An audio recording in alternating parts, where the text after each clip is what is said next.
nítida percepção da esfera de ação que Deus demarcou para cada um de nós. Para que nós nem ultrapassemos os limites do que o Senhor tem demarcado, seja por ambição, seja porque queremos dar passos maiores do que nossa fé, seja porque estamos indo além do encargo que o Senhor nos tem confiado, e nem por omissão. Como, por exemplo, Paulo vai orientar Timóteo, dizendo: rogo-te que reavives o dom de Deus que há em ti e que te foi concedido mediante imposição de mãos do presbitério. Então, é muito prático para todos nós, e talvez particularmente útil para os servos e servas do Senhor mais jovens. Sim, há um limite de ação que Deus demarcou para cada um de nós. E é só na medida que a nossa vida com Ele cresce, que esse relacionamento vital com o Senhor se aprofunda, realmente, é que nós iremos ter designado em nós, pela ação do próprio Senhor, pela testificação do Espírito no coração de outros, inclusive, qual é a esfera de ação que o Senhor tem concedido a cada um de nós. Então, irmãos, esse texto de 2 Coríntios que lemos, as duas frases nos ajudam muito. A primeira já citamos no verso 13. O limite da esfera de ação que Deus nos demarcou. Veja que expressão clara. E como Paulo era claro a respeito disso. Agora, ainda no verso 15, há algo aqui que nos ajuda muito. Não nos gloriando fora de medida nos trabalhos alheios e tendo esperança de quê? Note essa frase agora. Crescendo a vossa fé. Sabe qual é a maior evidência de que nós estamos operando no limite de ação que Deus nos demarcou? É o crescimento da fé de outros que tem sido servido pelo nosso serviço. Então Paulo usa esse parâmetro, esse termômetro até mesmo, e diz: crescendo a vossa fé, seremos sobremaneira engrandecidos entre vós dentro da nossa esfera de ação. Ele está dizendo que haveria um reconhecimento próprio, simples, puro, da parte dos que são servidos, com relação àquilo que Deus fez na vida do que serve, no caso aqui Paulo e os seus companheiros. Então, irmãos, em todos os níveis que formos pensar, é claro que parece que em primeiro plano nós logo pensamos em serviço externo, ministerial no corpo de Cristo. Mas pense em qualquer nível de serviço, isso será verdadeiro. Sempre nós precisamos entender em qual esfera o Senhor tem nos colocado para um serviço fiel. Sabe qual pode ser essa esfera demarcada pelo Senhor absolutamente, até que Ele venha? Simplesmente a nossa família, nossa esposa, nossos filhos. Lembre-se da história de Susana Wesley, que gastava um dia da sua semana para cada filho que o Senhor lhe deu. E dentre eles nós temos aquelas duas preciosidades, Charles Wesley e John Wesley. Agostinho, certa vez, dando um testemunho sobre sua vida, ele foi salvo já com bastante idade. Ele era um homem devasso, um homem também de muita inteligência, um professor de retórica, e vivia uma vida devassa. E o Senhor o encontrou quando já era um adulto. Então, uma das coisas que ele diz sobre sua conversão tão dramática é que sua mãe, Mônica, orou por ele durante toda a sua vida. E mais, ele diz: eu bebi o leite materno misturado com a palavra de Deus. Essas são suas palavras. Queridos irmãos, cada um de nós tem sido chamado pelo Senhor e já incluído numa esfera de ação. Muitas vezes o que nos atrapalha são ambições, são planos, são caminhos distintos daqueles que o Senhor tem para nós. Como falamos, ou ultrapassamos ou nos omitimos.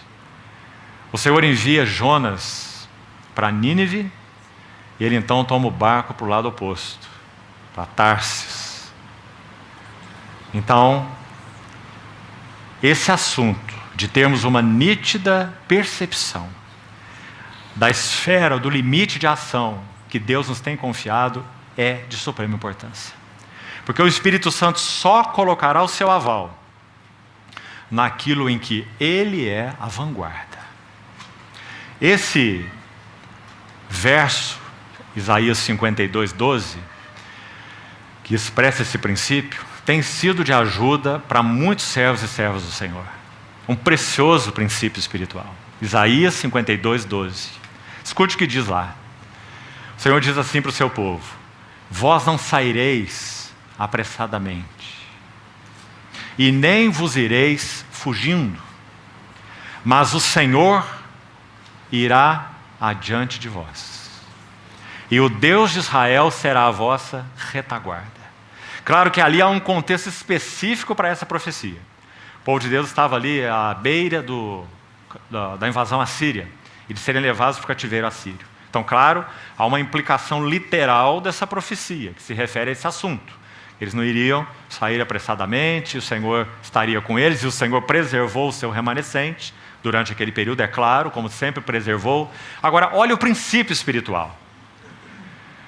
O Senhor irá adiante de vós, e o Deus de Israel será a vossa retaguarda. Qual é o princípio espiritual? Parece muito claro, irmãos.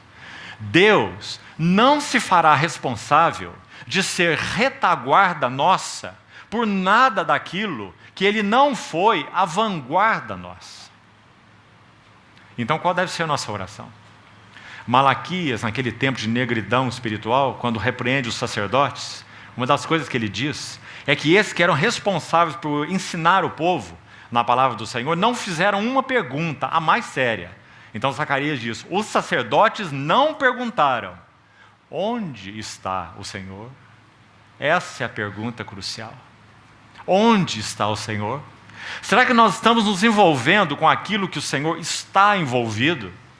E será que naquilo que Ele está envolvido, Ele está nos chamando a envolver? Ou será que não? Ou será que nós é que queremos nos envolver com aquilo que vemos que o Senhor está envolvido? Então, irmãos, há muita necessidade para que possamos avançar no nosso serviço ao Senhor, que compreendamos essa frase de Paulo: o limite da esfera de ação que Deus nos demarcou. Muito séria a frase. E então essa evidência no verso 15 que nos ajuda muito. Paulo estava servindo aos coríntios, esteve com eles 18 meses, quando aquela assembleia foi estabelecida, se entregou para eles como pai aos seus filhos. Vocês podem ter muitos preceptores em Cristo, mas não podeis ter muitos pais. Eu vos gerei em Cristo. Ele amava aqueles irmãos. Então, ele vai dizer no verso 15, que crescendo a vossa fé, nós seremos sobremaneira engrandecidos entre vós, dentro da nossa esfera de ação. Graças a Deus pelo equilíbrio da palavra de Deus. Graças a Deus porque não há aqui falsa humildade. Paulo é aquele que diz assim: eu sou o que eu sou pela graça de Deus, e eu sei muito bem o que eu sou. Eu de mim mesmo, é ele mesmo que vai dizer, nada sou, mas eu sou o que eu sou pela graça de Deus, sem falsa humildade. Então ele sabe que o serviço a ele, aquele que teve uma clareza tão grande desse mistério de Deus em Cristo, ele serviu aos coríntios, e a evidência de que era um serviço genuíno está aí, é o crescimento da vossa fé. Esse é o selo. Então, importante, irmãos, muito importante. Isso vale para todos os níveis. Será que nas nossas famílias, nossos filhos têm crescido na fé? Queridos irmãos, quantos servos e servas do Senhor, sinceros, têm perdido a Deus na chamada obra de Deus, obra para Deus, porque compreenderam equivocadamente seu chamado, ou deram prioridade a coisas e assuntos que não deveriam ter a prioridade. Então, percepção daquilo que Deus deseja fazer através de nós. Um item mais para nos ajudar ainda, ilustrando isso. Você já percebeu que há 3 termos das Escrituras que se completam com essa palavra obra? Veja que interessante. Paulo, em Romanos 14:20, ele diz assim: não destruas a obra de Deus por causa da comida. Quando ele está falando sobre esse importante assunto, sobre essas demandas práticas do Evangelho, em Romanos 12 até 16. Então ele usa esse termo, obra de Deus, bem geral. Não destruas a obra de Deus por causa da comida. Obra de Deus, guarda essa frase. Em Efésios 4:12, um texto tão conhecido,